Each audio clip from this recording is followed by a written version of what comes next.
هو دوام ذكر الله تعالى. ألم يقل سبحانه من قائل الذي بعد أعوذ بالله من الشيطان الرجيم بسم الله الرحمن الرحيم الذين آمنوا وتطمئن قلوبهم بذكر الله.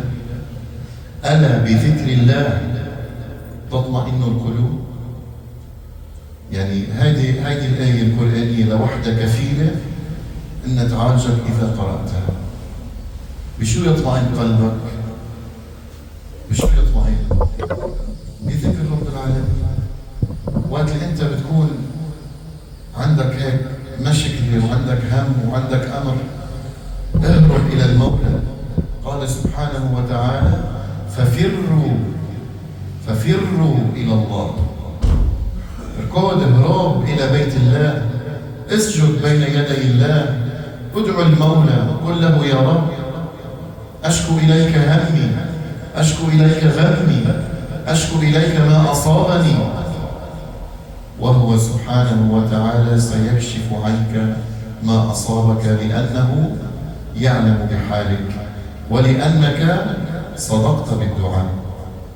ما فينا نحن بس نقعد يا رب اغفر لي وسامحني ويسر أمري واكشف همي، ومجرد عبارات مجرد كلمات نتفوه بها لا تتخطى الفم. إنما أيها الإخوة الأحبة، عندما تخاطب صاحب العزة، عندما تخاطب الذي هو أعلم بك من نفسك، تخاطبه من قلبك، تخاطبه بلسان قلبك وليس بلسان وجهك ورأسك. قلبك اللي بده يحكي، عينك اللي بدها تدمع، إحساسك، شعورك، جوارحك، كل هذه الأمور هي التي ستتكلم مع الله سبحانه وتعالى وتشكو إلى الله ما أصابها. وعندها كن على ثقة أن المولى سبحانه وتعالى سيكشف عنك غمك وسيفرج عنك ما أصابك، لأنه هو الذي قال ألا بذكر الله تطمئن القلوب. هو الذي قال سبحانه من قائل. فبعد هذه الآية يقول النبي صلى الله عليه وسلم الحديث الذي دائما نذكره في هكذا جلسات مباركة: ما جلس قوم في بيت من بيوت الله يذكرون الله ويتدارسون كتاب الله فيما بينهم. هذا الأمر اللي حاصل معنا هلا. نحن جلسنا في بيت من بيوت الله ونذكر كلام الله ونتدارسه ونفهمه. إلا شو يصير فيهم إذا قال الناس اللي جلسوا شو حيصير فيهم؟ إلا ونزلت عليهم الملائكة وغشيتهم الرحمة والسكينة، بس وذكرهم الله في من. شو بكون أحلى من هيك؟ رب العالمين يذكركم في ملأ من عنده سبحانه وتعالى. انظروا إلى عباده. هذا الأمر يا إخوان نحن نستهين فيه، إنه قاعدين عم نسمع. أبدا، هذا أمر عظيم، ولكن أنت أيها المسلم لا تقدر قيمة هذا الأمر. أن تجلس في بيت من بيوت الله وتسمع كلام الله. طيب نحن كنا رحنا على شغلنا، واللي بده يروح على بيته واللي بده يروح على حياته، ما عدنا. إنما هذه الجلسة الطيبة المباركة لها أجر كبير، والسكينة التي ستتنزل علينا هي راحة القلوب. بهكذا جلسات ترتاح النفوس وترتاح القلوب. بتحس حالك بعد ما سمعت الدرس أو بعد ما سمعت المحاضرة أو ما إلى هناك، تحس حالك أنت ارتحت لأنك سمعت كلام الله. أما لو جلسنا بالمقابل، يعني جلسة مثل ما بتصير كتير بالقهوة وعلى حكي على فلان وحكي على علان، وهيدي فلانة أنا بعرفها منها منيحة، وهذا سراء وهذا حرامي وهذا بياكل ربا، وهالجلسات اللي بتصير بكثير من الأماكن أحيانا. صدقني كنت رح تخرج من هيدي الجلسة صدرك مطبق عليك أكثر من قبل. صدق، لأنه أنت ما لجأت للذي خلقك. يعني الذي خلقك هو أعلم بدواك منك، هو بيعرف شو الدواء تاعك. فالنبي صلى الله عليه وسلم عم يدلنا شو الدواء تاعنا. فإذا أيها الإخوة الأحبة، إن هذه القلوب لتصدأ كما يصدأ الحديد لكثرة معاشرة الناس والقيل والقال، وهذا أساء إلي، وهذا تكلم عني، وهذا مكر بي، وهذا كذب عن لساني، وهذا شوه صورتي. بتصير بالمجتمعات في ناس كتير عندها هواية اللتلة والكذب والافتراء. هيك يا أحمد، فمشان هيك النبي صلى الله عليه وسلم بالحديث الذي ذكرناه قبل بضعة أيام، عندما حذرنا النبي صلى الله عليه وسلم من قول الزور وشهادة الزور. كذب، يعني عم بيقولوا زور، وما بس عم بيجيبوا ناس تشهد بالزور.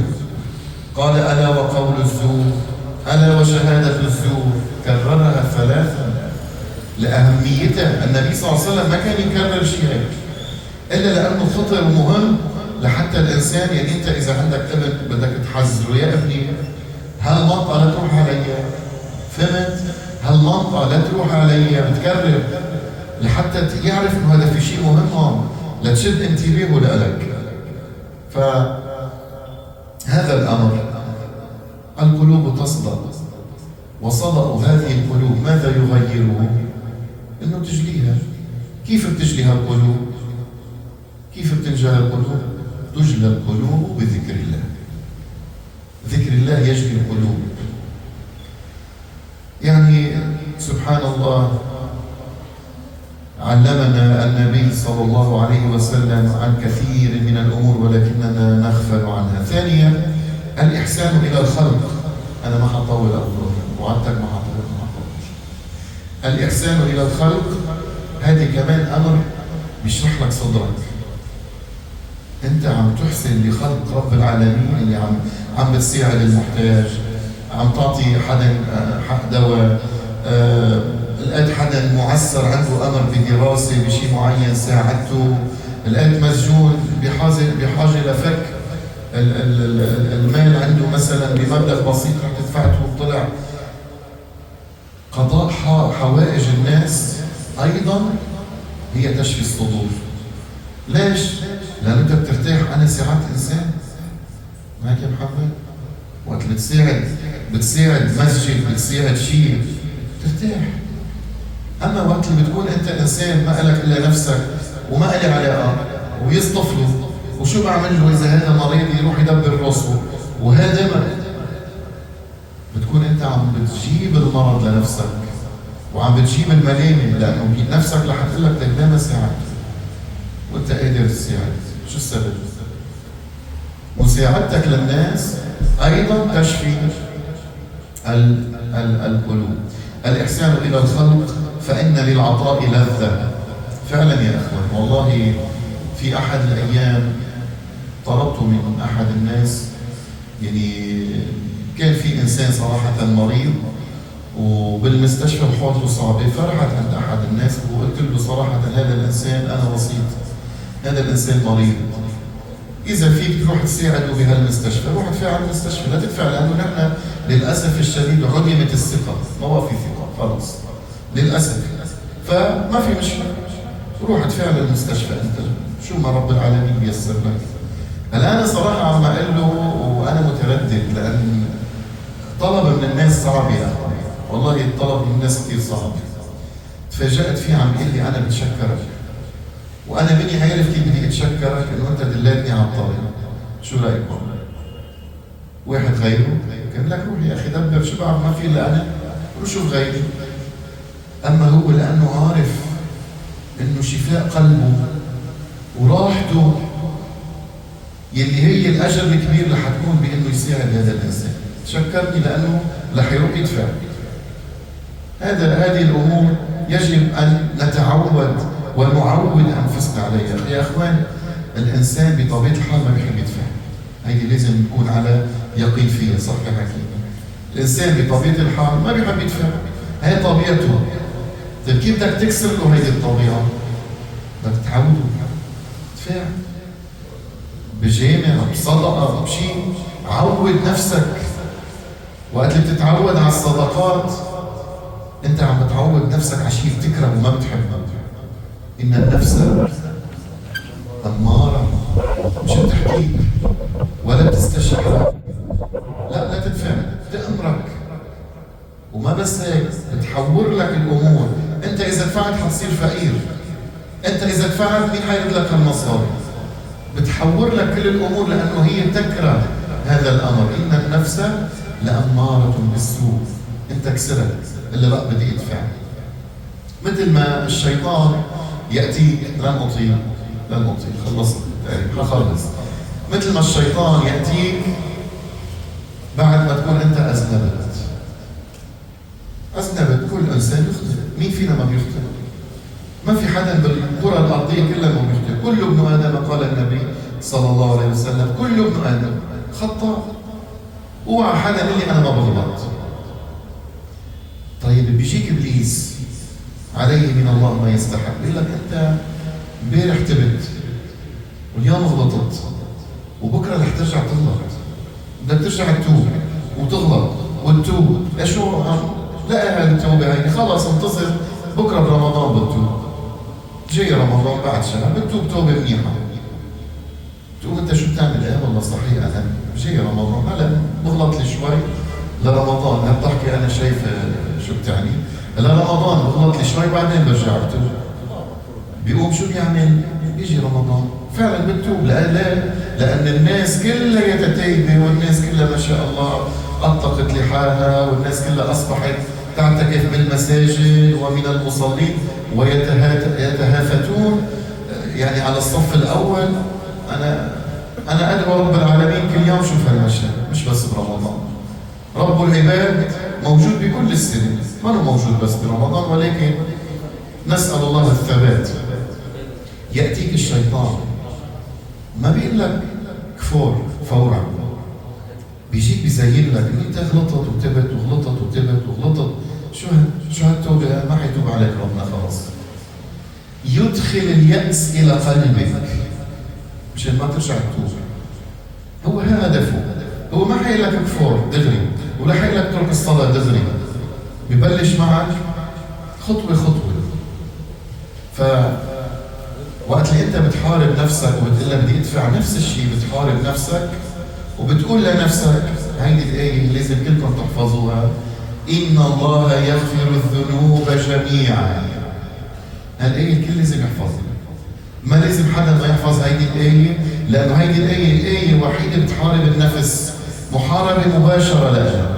إن الله يغفر الذنوب جميعا إلا الإشراك به. إلا الإشراك لا يغفر، ولكن يغفر جميع الذنوب.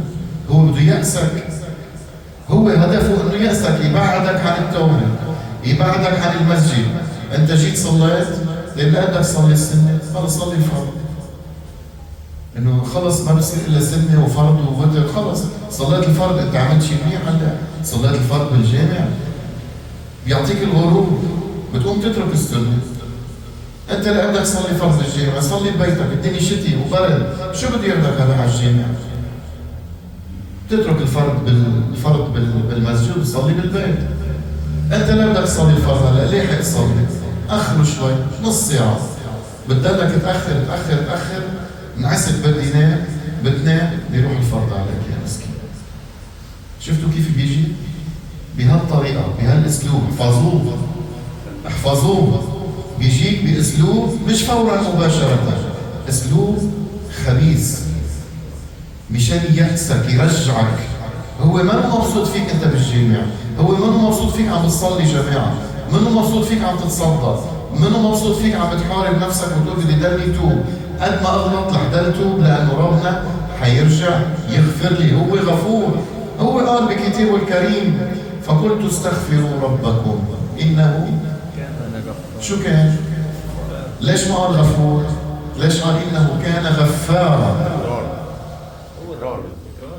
غفارة هي من كثرة المغفرة. غفار كثير بيغفر سبحانه وتعالى. ما خلص أبو بركان. الثالث الإكثار من الطاعات. الإكثار من الطاعات ما بدها تفسير معروفة، اللي هي النوافل. قد ما فينا نعمل نوافل، نقوم بالليل لو صليت ركعتين. كم بالله عليكم كم واحد فينا بفيق بالليل هيك لوحده شي الساعة 1 2 ونص 3 هيك بتلاقي عينه فتحت لوحده، وكأن الله سبحانه وتعالى يناديه. هذا وقت استغفار، وقت تقرب. ولكن الشيطان يعني الجاثوم يبقى على صدره فيقول له نم، أمامك ليل طويل، نام. لسه في وقت كتير. بتقوم يا مسكين انت بتنام بتفيق الساعة 9:30 راح عليك الفجر. فبالتالي أحد العلماء قال إذا أتاه الإنسان هذا الهاجس اللي هو فتح عينه وفاق وما نام، لو قال لا إله إلا الله وحده لا شريك له، له الملك وله الحمد، يحيي ويميت وهو على كل شيء قدير، حسبت له قيام. بس لأنه أنا بجامع معلش، بس قولها. لا تعود جسمك بصير على هالكلمة. والله قوم صلي ركعتين. شو فيها؟ تقوم تتوضا، بتكسر البرد والشتي بعد ما تكون دفيان، بدك تتوضا مي باردة. ما في سخان. في ناس كثير ما عندهم شوف، أو في ناس ما عندهم بتوضوا مي باردة. وشو قال لنا النبي صلى الله عليه وسلم اللي بتوضا بمي باردة؟ الوضوء على المكاره. تكرهه منك حلوه، بس هذا في أجر مدوبل. أجر مدوبل، يعني مثل ما بتروح تشتغل مثلا بيطلع لك $500 وبيقول لك 1000. يا سلام، 1000 يا حكيم. خلصت. الرابعة هو الدعاء والقيام. الخامسة الابتعاد والختام. الابتعاد عن مخالطة أهل السوء وأصدقاء السوء. صديق السوء كون على ثقة أنه هو الوحيد اللي حيدخلك على جهنم. كون على ثقة، لأن صديق السوء هو زميل ومقرب من الشيطان. لا إذا منه صديق سوء مقرب من الشيطان. يعني بدل ما يحفزك أنا روح صلي، هلا صرت حتعمل لي شيف، هلا صار ما شاء الله صرت شيخ، هلا دكتور تصلي، اقعد خذ لك معسل معنا، اقعد خذ لك هالسيجاره. لا، والحلو بيعزموا. اذا قلت له اعزمني على سندويشه شاورما ما بيعزمك، بس سيجاره ومعسل بيعزمك. مستعد يعزمك لينزلك بالوحل اللي هو فيه، لينزلك بالوساخه اللي هو فيها للاسف الشديد. فبالتالي صديق السوء يا اخوان هو طامة كبرى. مشان هيك الإنسان ينتبه. إذا وجدت بأحد المقربين منك إنسان لا يحب لك الخير، لا يحب لك الذهاب إلى المسجد، لا يحب لك يعني الالتزام، انتبه من هذا الإنسان، فإنه شيطان بوجه الإنسان. ما تقول لي مقرب وبيحبني وما بيحبني. اللي بيحبك تعمل منيح لآخرتك، ما بيحبك تعمل لهلا اللحظات انت عايشه.